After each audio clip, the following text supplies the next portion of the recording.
ከኦቪድ በ495,000 ብር የምታገኘውን ቤት ላሳየህ። ልክ ነገ በምታገኘው ይሄንን የመሰለ ሳሎን እዚህ ጋር ቁጭ ብለህ ከቤተሰቦች ጋር ጊዜ የምታሳልፍበት፣ ከፈለክ ቲቪን እዚህ ጋር ቁጭ አድርገህ ጥሩ ጊዜ የምታሳልፍበት። ከዛ ደግሞ ሳሎን ከተባለ እቺ ብቻ ታንሳለች። ስለዚህ ወደዚህም ደግሞ ይሄንን የሚያክል ቦታ ያለው ለዳይኒንግ ቴብል የሚሆን ይሄንን የሚያክል ቦታ ያለው። ከዛ ደግሞ አለፈ ስንል እዚህ ጋር ይሄንን የመሰለ ኪችን ያለው እንደምታየው በጣም ሰፊ ኪችን ያለው ጀስት ያው ጄንዘር ኪችን ራሱ አልነካው። ይሄንን የመሰለ ኪችን ያለው ያው ቺኛ ተመጠቆመኝ። ከዛ ለአንተ ደግሞ የሚሆነው ቤቱን አሳያለሁ። ለልጆች መጀመሪያ ላሳያለሁ።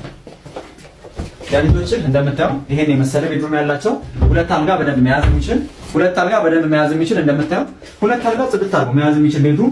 ከዛ ደግሞ ያንተ ቤድሩም እንደምታየው በጣም ጽድት ያለ ቤድሩም እንደምታየው በጣም ሰፊ የሚባል ቤድሩም ያለ። በነገራችን ላይ ሶኬት አለው አጠገቡ።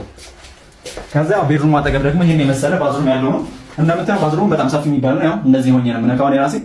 ይሄን የመሰለ ባዝሩም ያለው በ495,000 ብር እኛ እየሸጥን ነው ማለት ነው።